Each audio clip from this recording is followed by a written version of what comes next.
Baik saudara, selamat pagi. Mari kita akan membuka Alkitab kita di dalam Yohanes 15 ayat 16. Jadi murid Yesus adalah orang-orang yang pasti ya dipilih oleh Tuhan Yesus. Pasti dipilih oleh Tuhan Yesus sendiri. Kita akan bersama-sama menyimak. Kita baca bersama-sama ayat ini ya di dalam Yohanes pasal 15 ayat 16. Kita baca bersama-sama 1, 2, 3. Bukan kamu yang memilih aku, tapi akulah yang memilih kamu, dan aku telah menetapkan kamu supaya kamu pergi dan menghasilkan buah, dan buahmu itu tetap, supaya apa yang kamu minta kepada Bapa dalam namaku, diberikannya kepadamu. Bapak Ibu kalau pernah menyaksikan film Rambo, bintangnya siapa itu? Yang orang-orang lama ini yang tahu. Hah? Nah, Sylvester Stallone, betul. Badannya keker ya, badannya keker sekali. Nah, tokoh Rambo ini saudaraku yang dikasih Tuhan tampil selalu dalam kondisi hebat ya, menenteng banyak senjata. Ada peluncur roket, senjata senapan otomatisnya beberapa biji, ada pistol, ada pisau ya. Nah, tampil megah sekali dan hebatnya saudara-saudaraku yang dikasih Tuhan, dia melawan satu batalion pasukan lawannya, semua mati. Dan anehnya saudara, sekian banyak, sekian ratus tentara nembaki Rambo itu tidak ada yang kena. Sekolahnya di mana ini tentaranya? Tapi kalau Rambo yang nembak kena semua. Tapi kalau tentara yang nembak dia tidak bisa kena. Pelatihnya harus dipecat itu, yang melatih tentaranya. Nah, saudaraku yang dikasih Tuhan, ini salah satu tokoh yang tampil hebat, tetapi karena apa saudara? Senjata-senjatanya hebat, ototnya hebat. Tapi saya ingin menampilkan satu tokoh saudara-saudara yang sebetulnya lebih mematikan daripada Rambo. Ya, yaitu seorang tokoh namanya Julius Robert Oppenheimer ya. Siapakah dia? Dia adalah ahli fisika Amerika Serikat yang memimpin pembuatan bom atom. Nah, orangnya biasa, tidak berotot, ya. Tidak membawa senjata, kemana-mana biasa saja, tetapi saudara yang sangat berbahaya apa? Pikirannya. Nah, saudara-saudara yang sangat berbahaya adalah pikirannya. Nah ini ya, jadi saya tampilkan di situ. Nah, untungnya saudara-saudara, si Julius Robert ini akhirnya setelah bom atom dijatuhkan di Hiroshima dan Nagasaki, dia menyesali ya, sesungguhnya energi atom harusnya untuk kemanusiaan, jangan untuk membunuh. Sempat dia tidak diberi penghargaan karena, tapi akhirnya dia diberi penghargaan juga karena termasuk yang memenangkan perang, menyebabkan Amerika sekutu menang perang. Nah, saudaraku yang dikasih Tuhan, saya menampilkan Julius Robert ini karena apa? Dia orang biasa. Kalau ini pikirannya tetap dalam sejarah dunia mematikan ya, karena bom atom sudah membunuh sekian ratus atau sekian ribu orang di dua kota, Hiroshima dan Nagasaki. Nah, lebih hebat lagi saudara-saudaraku murid-murid Tuhan Yesus. Kalau Julius Robert ini tadi, dia adalah fisikawan ya, ahli fisika, jelas pinter. Murid-muridnya Yesus saudara-saudara, Petrus nelayan, Andreas nelayan. Waduh, ini ditampilkan saudara-saudara. Tetapi efek dari pelayanan mereka bukan mematikan, tapi menghidupkan. Menghidupkan dan menyelamatkan banyak jutaan jiwa kalau dihitung sampai sekarang terus menerus dari generasi ke generasi. Efek dari pelayanan nelayan, 4 nelayan itu saudara-saudara dan murid-murid yang lain, ada pemungut cukai, orang yang brengsek, ya dianggap pengkhianat, ya. Matius ya, dan yang lain-lainnya. Ada yang lumayan keren, Lukas dokter ya. Tetapi saudara yang lainnya ini adalah orang-orang biasa. Tapi pengaruhnya luar biasa, tersebar ke berbagai daerah dan negara lain dan memberi pengaruh baik, ya, mengubah kehidupan banyak orang. Nah, saya akan mengutip Clement dari Alexandria, saudara-saudaraku, ini termasuk tokoh Kristen, bapak gereja, dikatakan demikian, saudara. Para filsuf terbatas pengaruhnya di Yunani dan para pelayan mereka. Namun doktrin dari pemilik kekristenan, yaitu Yesus Kristus, tidak terbatas di Yudea saja, tetapi disebarkan ke seluruh dunia, ke setiap suku bangsa dan desa dan kota, baik orang-orang Yunani maupun orang-orang barbar, mengubah selamat isi rumah dan masing-masing pribadi telah mengubah banyak filsuf itu sendiri untuk mempercayai kebenaran kekristenan. Jika filsafat Yunani dilarang, ya, di sebuah negara filsafat aliran ini, ya, contohnya Marxisme dilarang, itu langsung hilang. Ya, menurut Clement. Ya, jika filsuf Yunani dilarang, filsafat Yunani dilarang, ia akan menghilang. Sedangkan dari pengajaran doktrin kita yang pertama, para raja dan tirani, para gubernur dan presiden dengan kereta-keretanya, dengan seluruh rakyat yang mendukungnya, mungkin sudah berusaha keras untuk membasmi ajaran Yesus maksudnya, ya. Tetapi ia masih terus tumbuh dan tumbuh lagi. Di daerah Cina, saudara, itu yang sebelum saya masih pelayaran di Semarang, itu masih muda sekali, ya.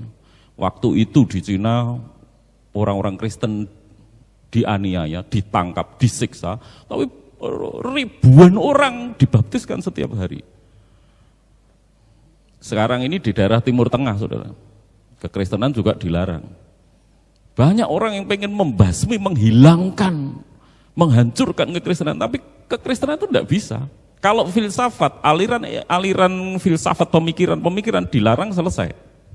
Ya, tetapi kalau kekristenan terus bertumbuh, dicegah, disiksa, dicegah bagaimanapun, itu luar biasa, saudara-saudaraku. Nah, kalau ajaran-ajaran komunisme atau isme-isme lainnya dapat mempengaruhi orang sekaligus mengubah orang menjadi sangat kejam. Kekristenan mengubah orang menjadi manusia yang sesungguhnya seperti yang direncanakan oleh Tuhan. Itu perbedaannya. Kalau ideologi-ideologi, ajaran-ajaran, isme-isme lain dari dunia ini, saudara-saudara, itu contohnya, saudara, yang terjadi di negara kita, ya, dan beberapa negara lain, komunisme, ketika isme ini berkuasa, komunisme ini, saudara-saudara, mesti di situ ada pertumpahan darah. Ya, darah ditumpahkan. Tetapi beda dengan kekristenan, saudara-saudara.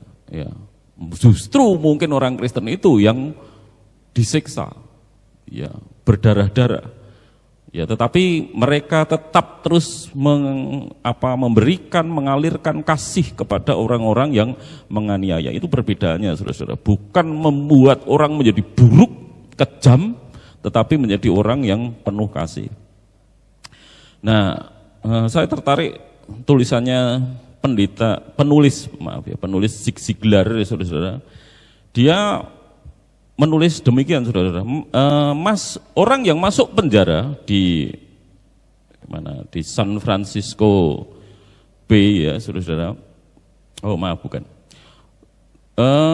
Orang yang masuk penjara, menurut Zig Ziglar ini, saudara, kembali melakukan kejahatan, kemudian dia menjadi residivis, kebanyakan 40%. Datanya.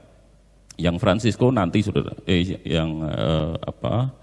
kota yang itu tadi nanti, ya, ilustrasi yang terakhir, saya terpengaruh itu tadi.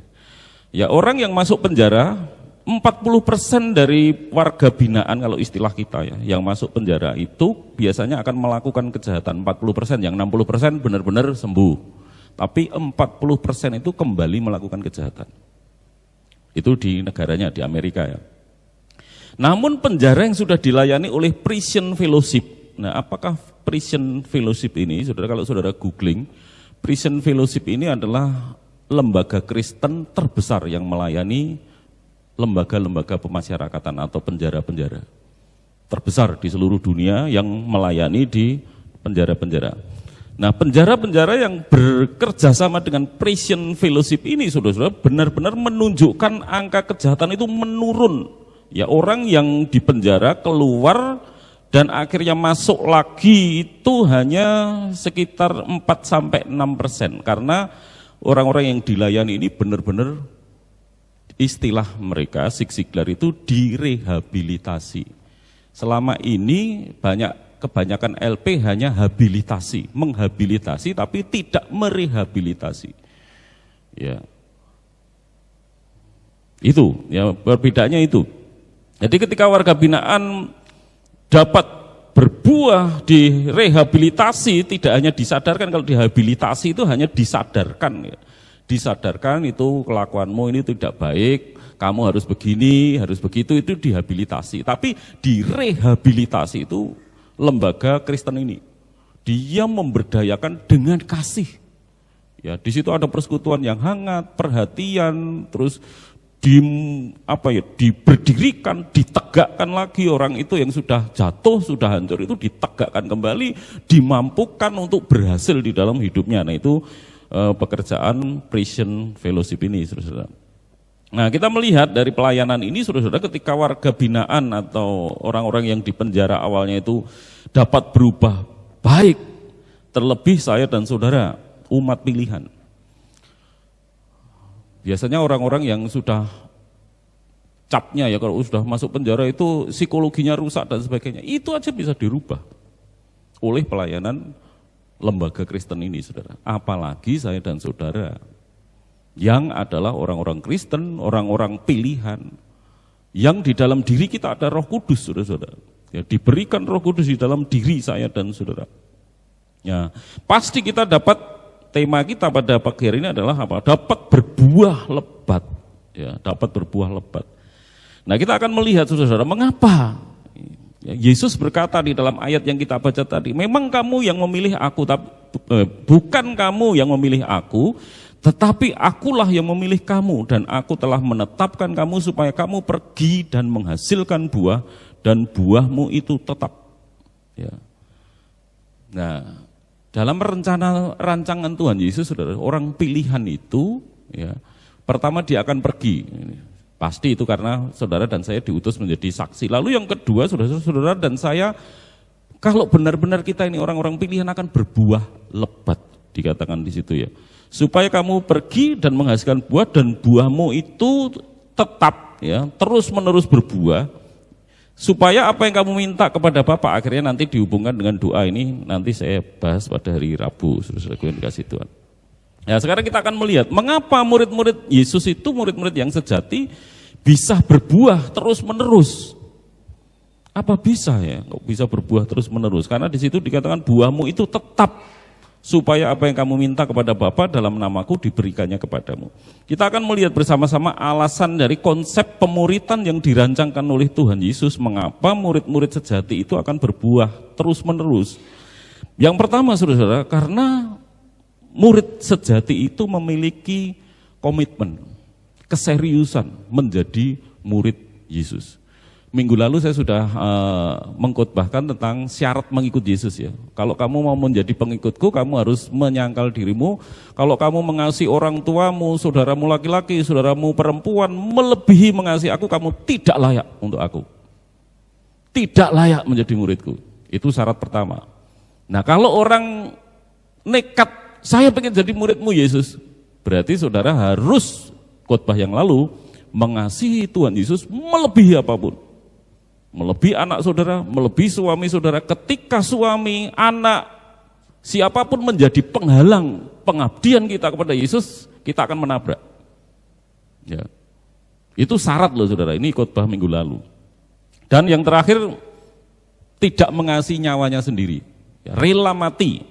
Nah, kalau saudara sudah rela mati, ya, mengasihi Yesus melebihi segala sesuatu, itu syarat mutlak kemarin, saudara akan menjadi murid. Nah, kalau sudah seperti itu berarti apa yang dapat kita pelajari? Berarti murid Yesus itu adalah murid yang berkomitmen, memiliki loyalitas tinggi terhadap gurunya. Nah, sesungguhnya saudara-saudara di dalam perjanjian lama, ya, konsep pemuritan ini memang kelihatannya belum ada, tetapi sebetulnya konsep magang, ya, magang itu sudah ada. Contohnya Yosua itu awalnya dia magang kepada Musa. Ya. Terus menerus memperhatikan cara memimpin Musa, cara kehidupan Musa, cara Musa melayani, membimbing umat. Ya. Lalu nanti ketika Musa mati, Yosua menggantikan Musa. Lalu magang yang berikutnya yang terlihat jelas yaitu Samuel. Samuel itu sejak kecil dibawa ke bait Allah. Nah itu sebetulnya sudah mulai proses pemuritan ala perjanjian lama, tapi belum disebut, itu baru prototipenya, prototipe tentang pemuritan tapi dalam perjanjian lama. Dia magang di bait Allah, dibimbing oleh Imam Eli.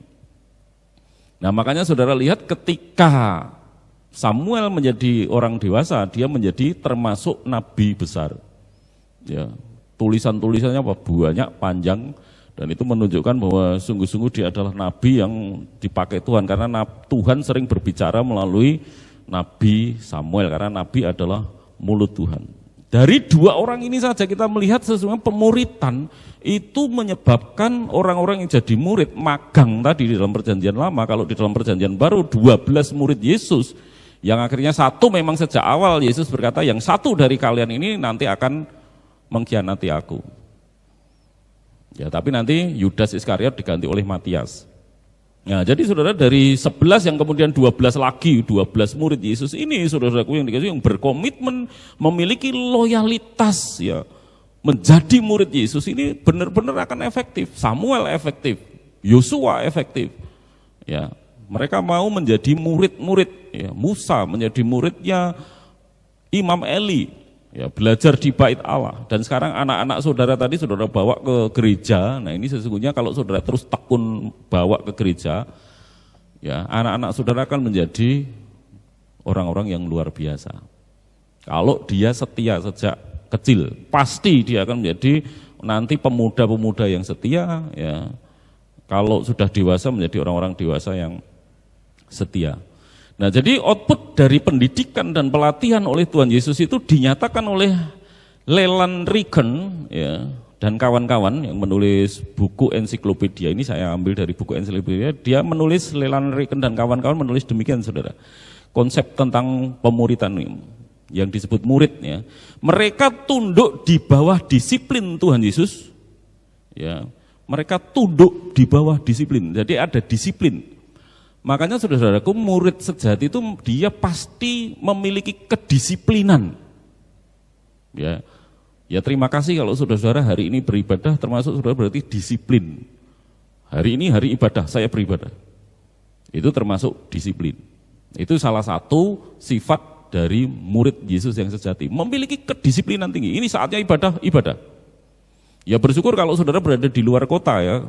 Saya kemarin waktu cuti hari Minggu pun saya sempat beribadah ya di luar kota, mengikuti ibadah di gereja kita. Anak-anak sampai di kamar dihentikan dulu aktivitasnya, kita ikut ibadah karena gereja kita melakukan siaran streaming. Nah itu bersyukurnya ketika saudara liburan kemanapun, saudara tetap bisa beribadah bersama-sama dengan gereja kita dan mengikuti firman Tuhan yang diberitakan dari mimbar gereja kita. Ya, jadi mereka tunduk di bawah disiplin Tuhan Yesus. Ada kata disiplin ya, mengarah kepada kualitas. Kalau sudah disiplin, akhirnya menjadi murid yang berkualitas. Ya, kualitas menyerupai Dia. Nah, akhirnya menjadi mirip Yesus. Kan saudara berkali-kali nyanyi, ku mau sepertimu Yesus, kan gitu ya. Disempurnakan selalu. Kan kita pengen seperti Yesus. Saya dan saudara ini kalau pengen seperti Yesus, disiplin.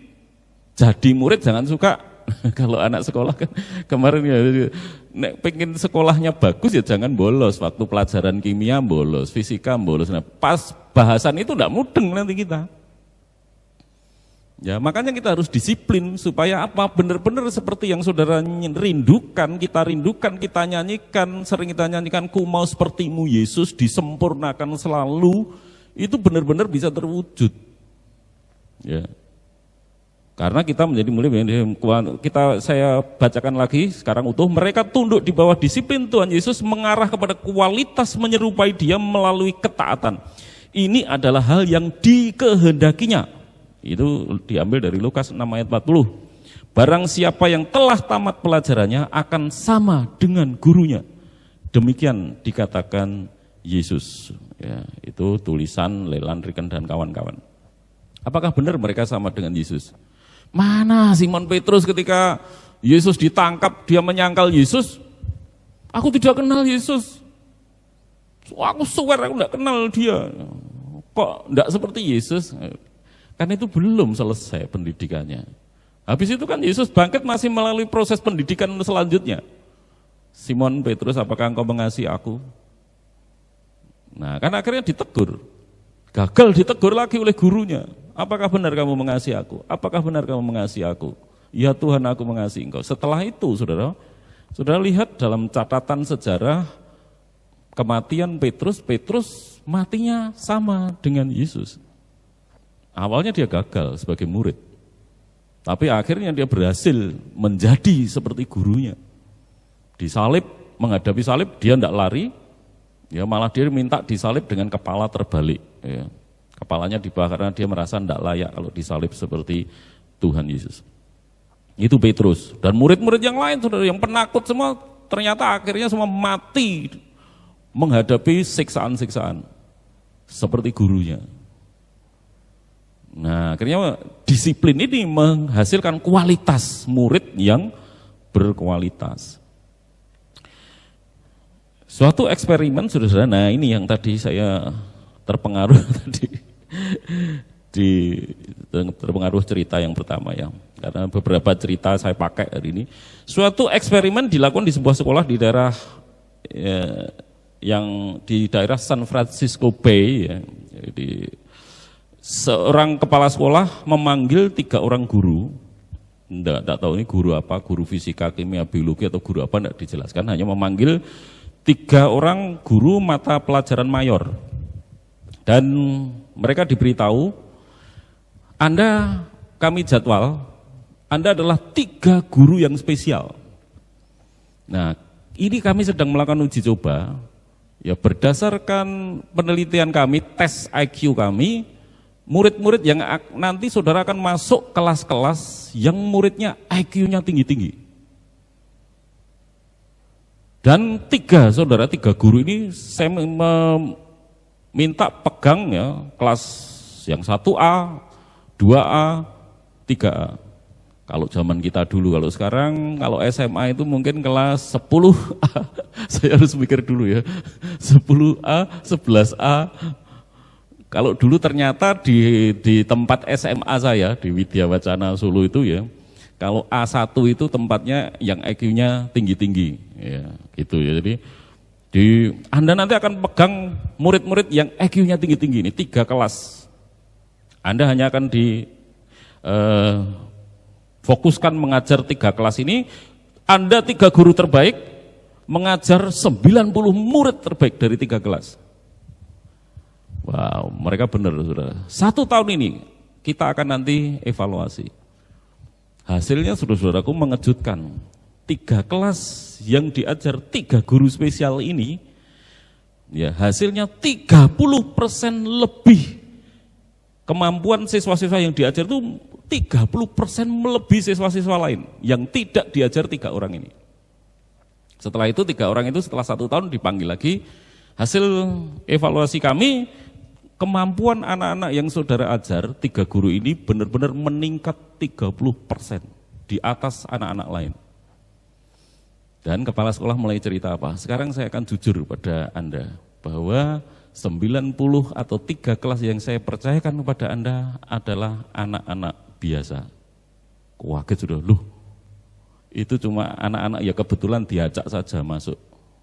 Sebenarnya tidak ada tes psikologi itu. Ya. Wah, mereka bersyukur terus 3 guru ini salaman terus. Berarti kita hebat ya bisa mengajar orang-orang. Benar-benar kita hebat, 3 guru yang spesial benar. Karena anak-anak yang kita ajar sekarang jadi kemampuannya 30% lebih tinggi daripada kemampuan anak-anak lain. Nah, akhirnya saudara-saudara kepala sekolah nulis laporan jurnalnya, saudara-saudara. Dan dia katakan sebenarnya 3 guru ini pun hanya dikocok, bukan spesial. Saudara. Dari sekian banyak guru dikocok, diambil 3 itu. Ya. Dan ternyata, ya hasilnya saudara-saudara, 3 guru yang disebut istimewa, Murid-murid yang sebetulnya biasa disebut istimewa tadi, ya, itu hasilnya luar biasa. Nah, maksud saya begini, saudara-saudara yang dikasihi Tuhan. Kata Tuhan Yesus, aku memilih kamu. Itu menyebabkan sebetulnya kita menjadi orang istimewa. Ya, bukan kamu yang memilih aku, tapi aku yang memilih kamu. Kata ini menyebabkan sebetulnya kita ini orang-orang yang sebetulnya bukan apa-apa aslinya. Hanya karena statement Yesus, aku yang memilih kamu. Ini menjadi luar biasa loh saudara. Aku yang memilih kamu, bukan kamu yang memilih aku yang memilih kamu. Kita ini menjadi umat khusus. Makanya khusus ini disebut kudus. Kudus itu artinya apa? Bukan tanpa dosa loh. Yang disebut umat kudus sekali lagi di dalam konteks Alkitab itu adalah umat khusus yang dikhususkan menjadi miliknya Yesus. Sekian banyak orang di sana, tapi yang khusus miliknya Yesus ini, dan mungkin gereja-gereja lain yang benar ya, itu yang khusus miliknya Tuhan Yesus.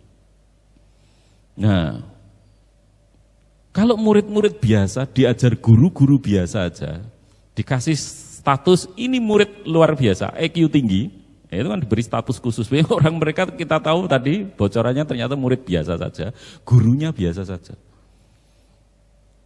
Nah sekarang saudara, saya dan saudara ini benar-benar tidak biasa sesungguhnya. Orangnya biasa.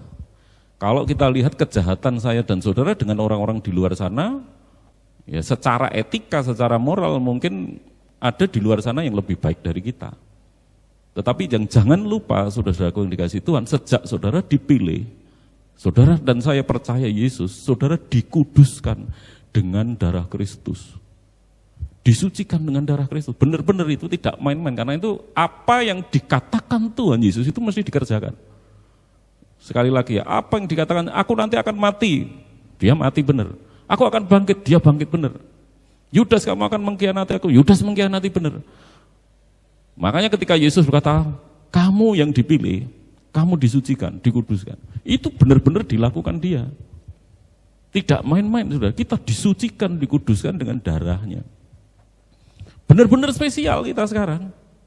Tidak seperti anak-anak siswa sekolah tadi yang hanya dikasih label murid spesial. Kalau kita benar-benar spesial, karena memang sekarang Tuhan melakukan itu pada kita. Kita disucikan, kamulah bangsa yang terpilih, dikatakan Petrus. Imamat yang rajani, bangsa yang kudus, kepunyaan Allah. Karena kita sudah ditebus dengan darah Tuhan Yesus Kristus sendiri. Nah, kalau kita ini sekarang diberi label murid spesial, pilihan, diajar oleh guru yang hebat, luar biasa. Guru yang hebat tuh saudara.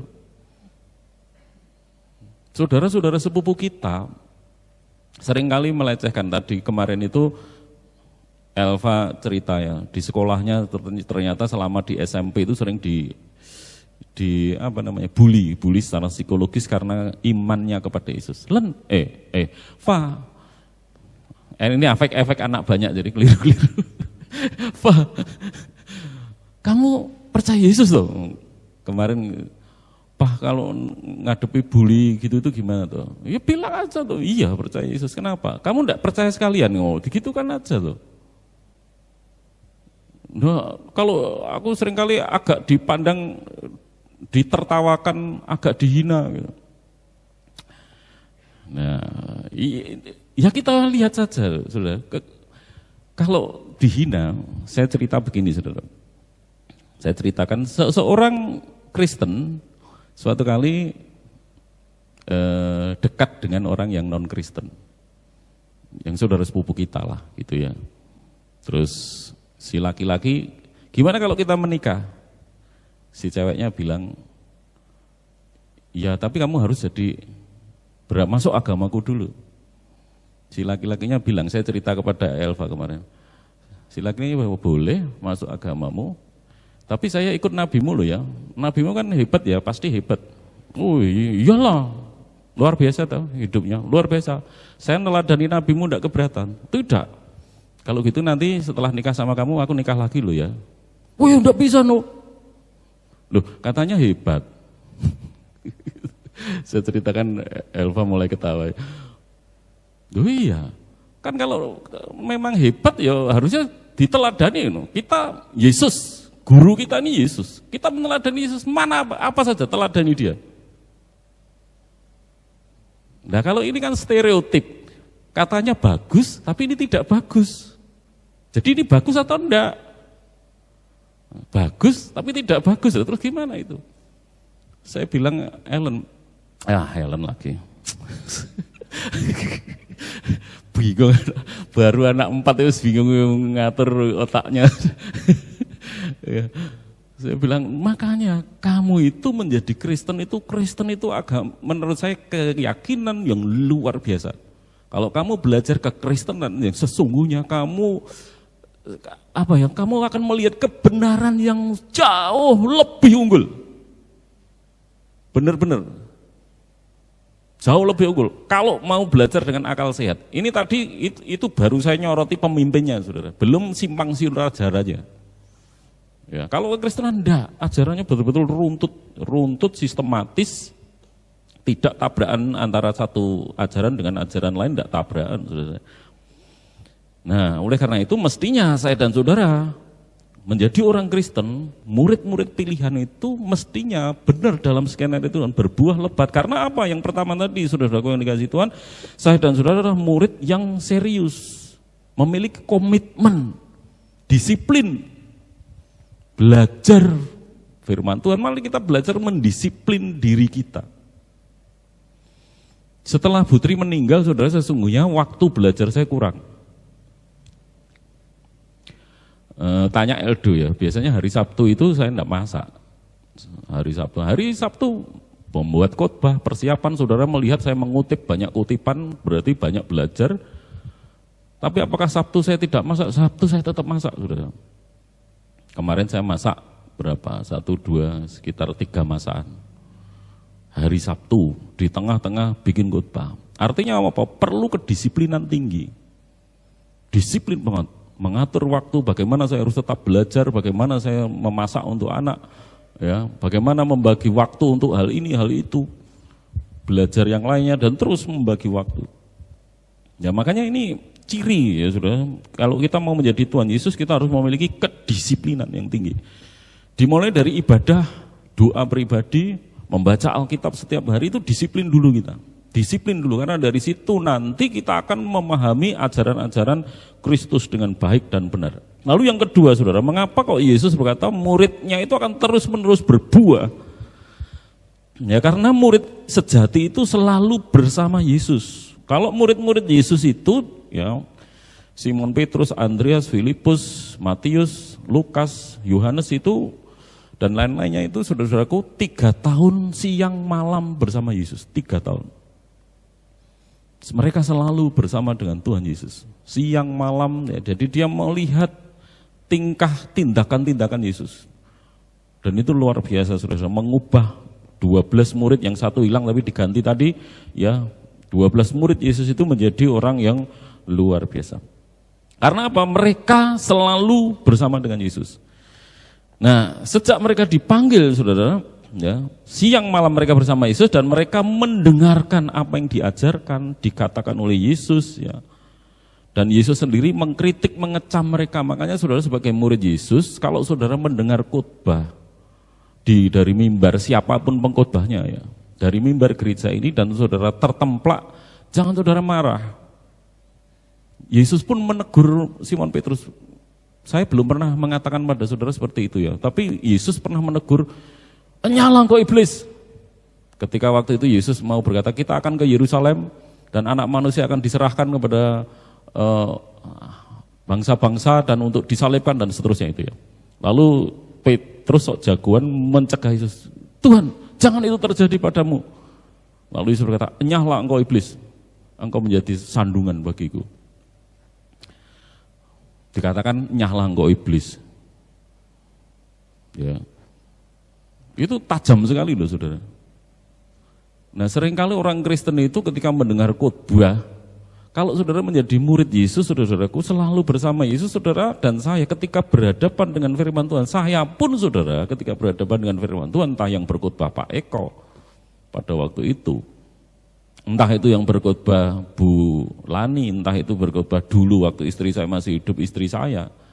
Ketika itu sudah bertabrakan dengan firman Tuhan, apa yang harus kita lakukan? Harus tunduk dulu saudara, menguji diri kita. Benar, kalau itu benar firman Tuhan, benar seperti itu, ya saya yang harus bertobat. Bukan saya marah pada yang khotbah. Nyindir saya, Tuhan Yesus itu berkali-kali loh. Kamu mengikuti aku karena makanan toh, kamu mengikuti aku karena roti toh.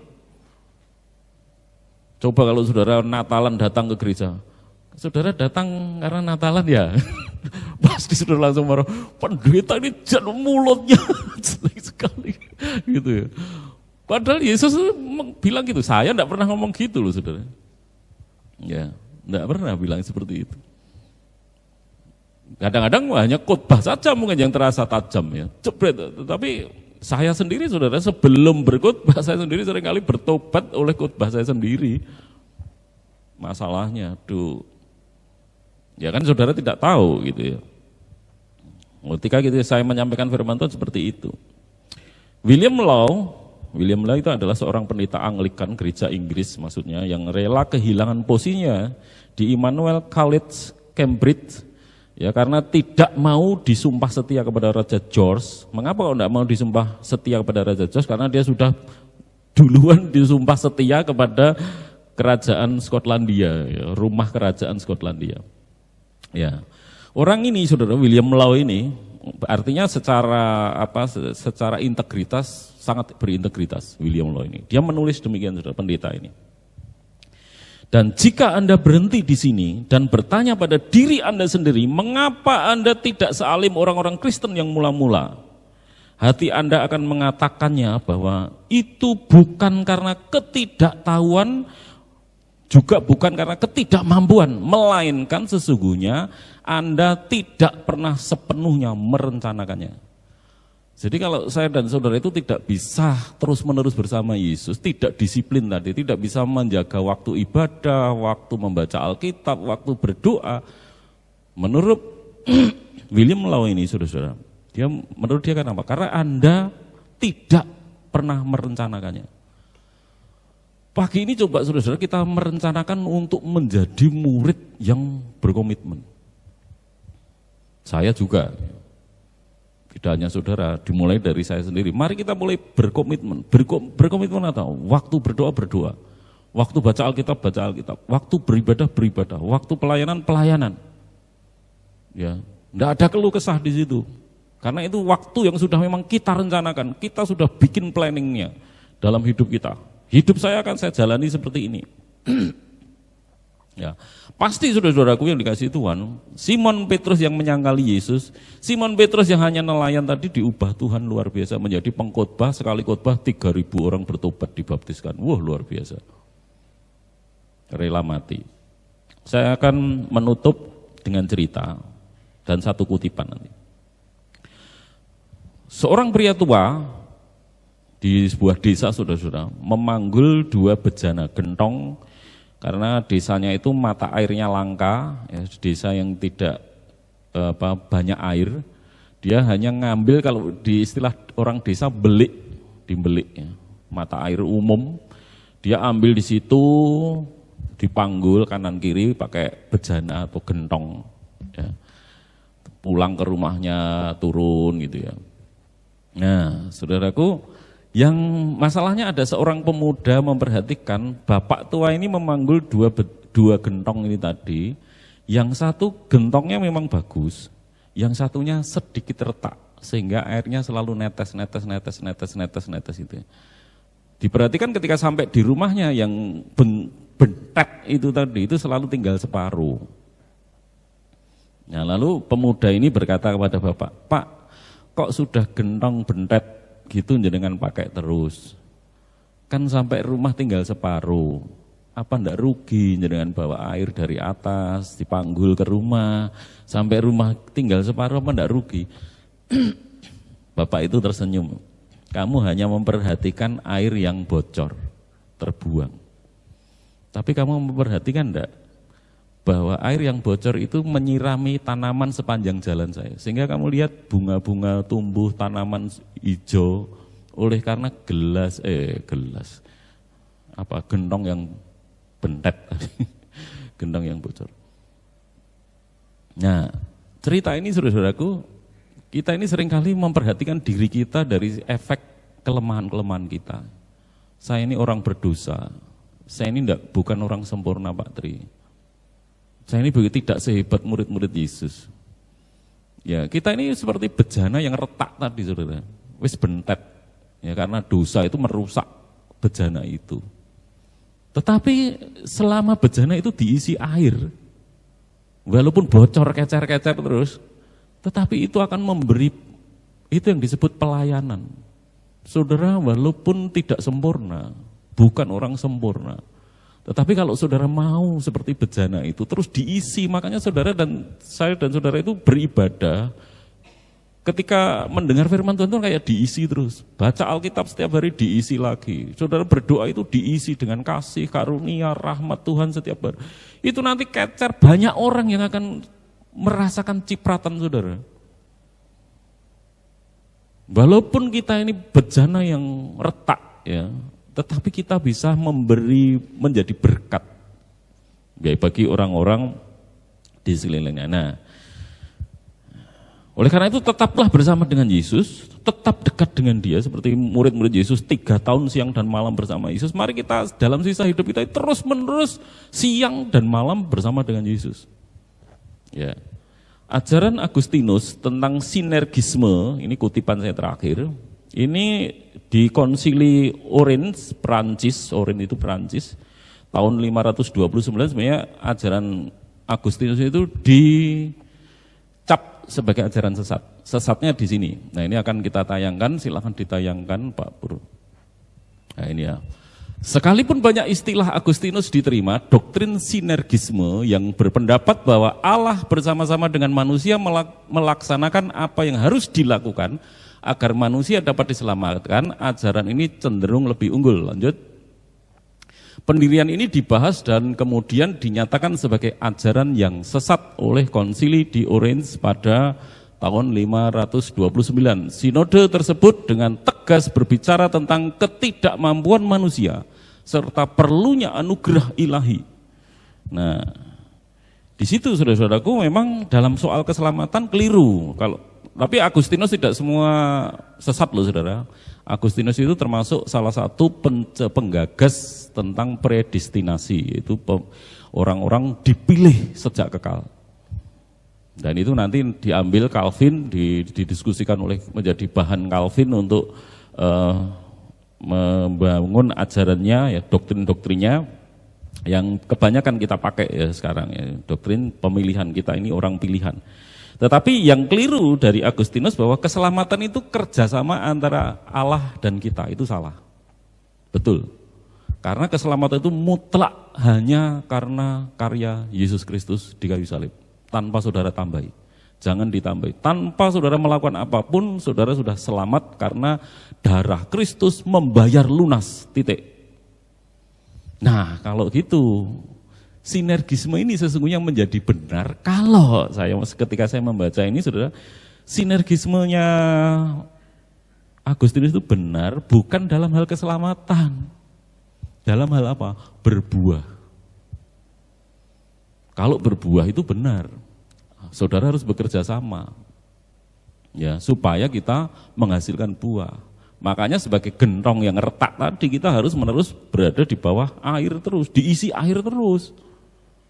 Kita perlu kesediaan kita, disiplin kita sebagai murid untuk terus-menerus diisi supaya kita ini bisa menjadi berkat. Nah, kita akan membaca ayatnya dari mana? Ini Filipi 1 ayat 20 sampai 21 kita baca bersama-sama lalu kita akan tutup ibadah pada pagi ini. Mari kita berdiri bersama-sama saudara, kita baca ayat ini. 1, 2, 3. Sebab yang sangat kurindukan dan kuharapkan ialah bahwa aku dalam segala hal tidak akan beroleh malu, melainkan seperti sedia kala, demikian pun sekarang, Kristus dengan nyata dimuliakan di dalam tubuhku, baik oleh hidupku, baik oleh matiku. Karena bagiku hidup adalah Kristus dan mati adalah keuntungan. Ayat 22, Tetapi jika aku harus hidup di dunia ini, itu berarti bagiku bekerja memberi buah. Jadi mana yang harus aku pilih? Aku tidak tahu. Maksudnya harus aku pilih apakah aku harus mati atau hidup? Sama saja, hidup berarti bekerja. Nah tadi, makanya kalau sinergisme itu kerjasama dengan Tuhan, dengan Roh Kudus, itu adalah soal menghasilkan buah. Ya, kita bekerja sama, marilah kita bersedia menjadi orang Kristen, murid Yesus yang disiplin, dan Roh Kudus akan memakai saya dan saudara. Kita akan menyanyikan lagu yang sudah disiapkan.